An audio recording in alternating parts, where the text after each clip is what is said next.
Karibu muri Tuganire. We are finally here.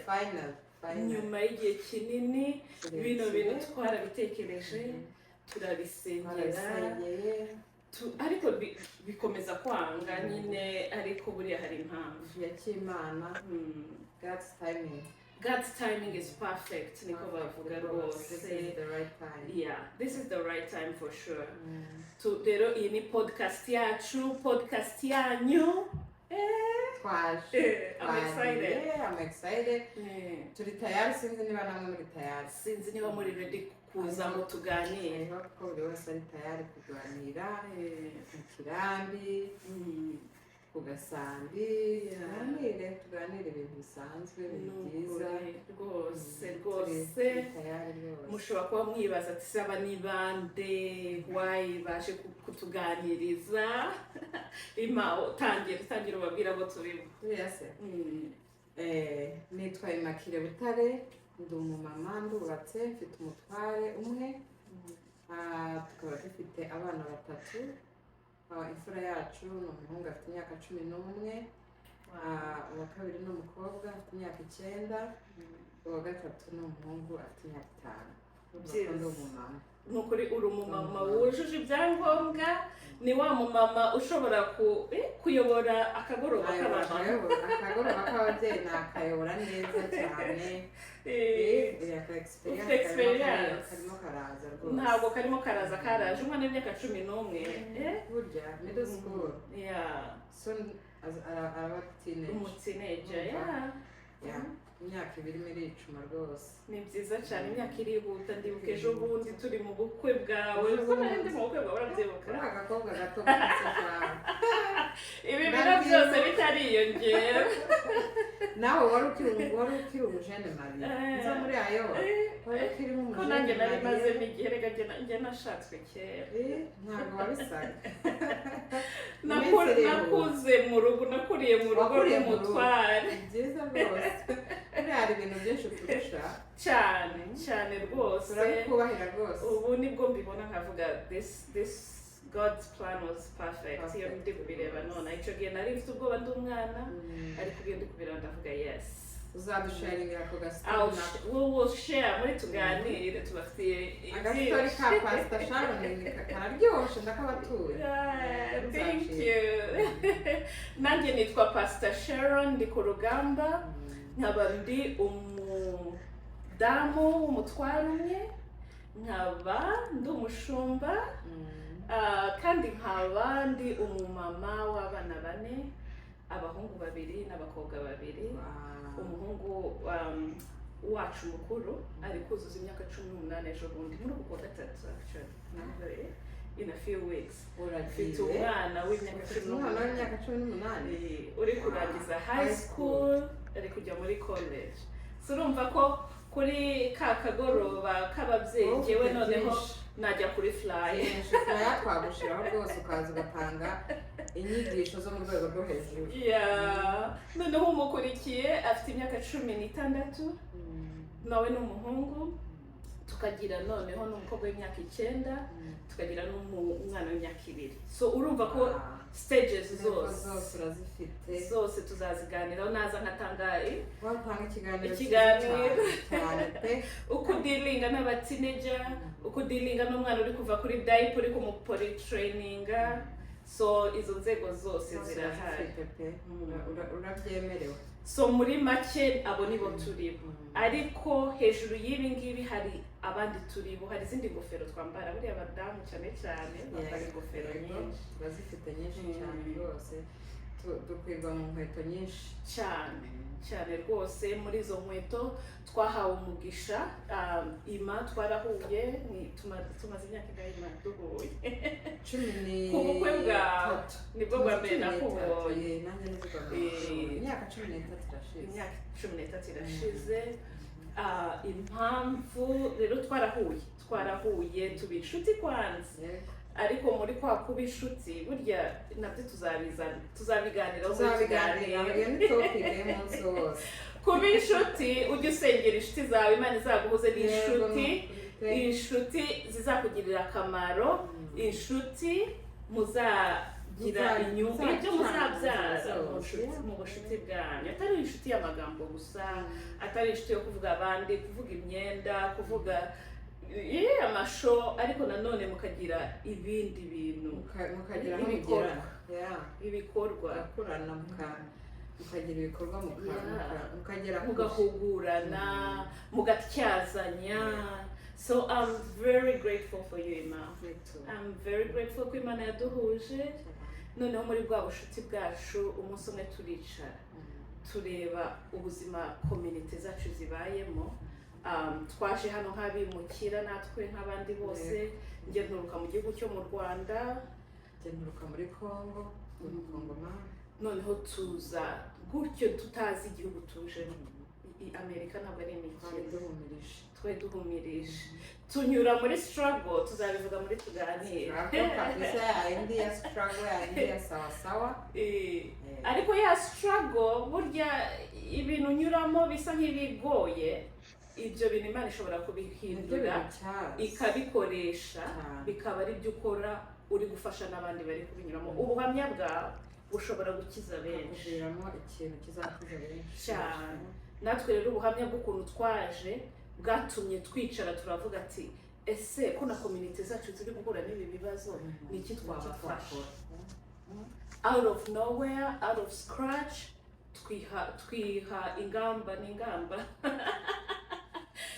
dufata ingamba, umugambi, dufata imigambi ariko turakizi kiracyari.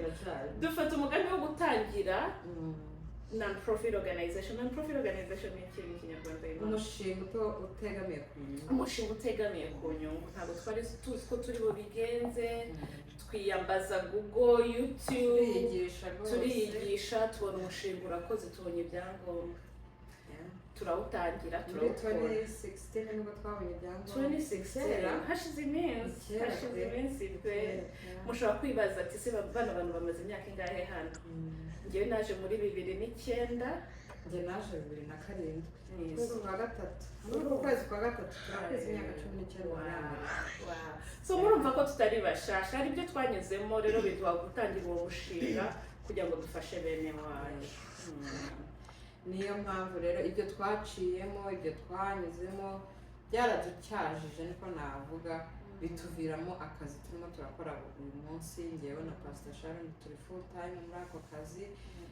Uwo mushinga uri best hano muri state ya Iowa, ni naho dutuye, niho dukorera iyo mirimo buri munsi. Yego, dukorana n'impunzi n'aba immigrant bavuye cyane mu bihugu byacu byo muri Afurika.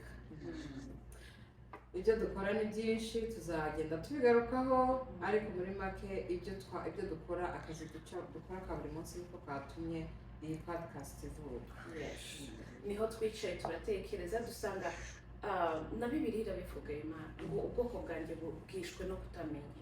Twararebye dusanga abantu bacu si ubundi bujije, ni ukutamenya system yo muri Amerika, ni ukutamenya kutaganira n'abandi, kutamenya ururimi.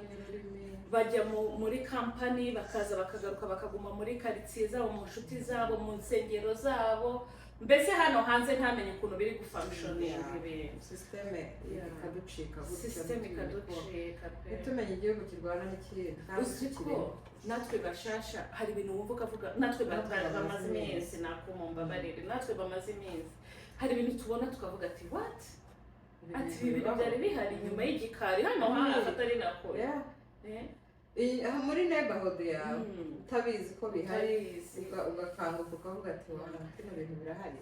Kubera iki? Kubera tutaganira n'abandi ba nyiri iki gihugu, ntidufitanye relation, ntitugendererana ngo tubakopereho. Burya ubwenge burarahurwa pe. Rero ibyo bintu twabonye, akazi ka buri munsi, tugera mu mazu y'abantu, duhamagarwa n'abantu benshi. Twabonye rero nka kwa kundi twicaye tukavuga ngo hari need dukore organisation.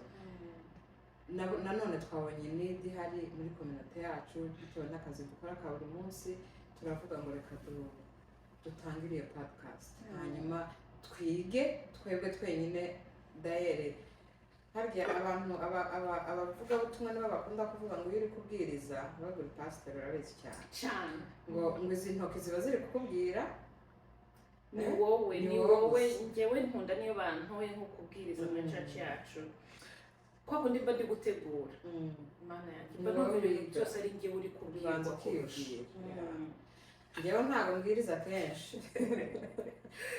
ariko nyine ndabizi ko iyo uri kuganira natwe ibi dutangiye podcast tuzabanza twige twenyine turi kwiga cyane uko tubirimo cyane niko twiga uko tubijyamo cyane niko twiga noneho tukaza tugasangira namwe mukagaruka mukatubwira ibitekerezo hanyuma twese tukigishanya kuko iyi sosiyete cyangwa se igihugu turimo abantu baragirirana ntaho uzagera utafite nanjye ntazagera ntagufite ni ugufatanya amaboko cyane cyane nkatwe nk'aba immigrant I got your back, you have my back.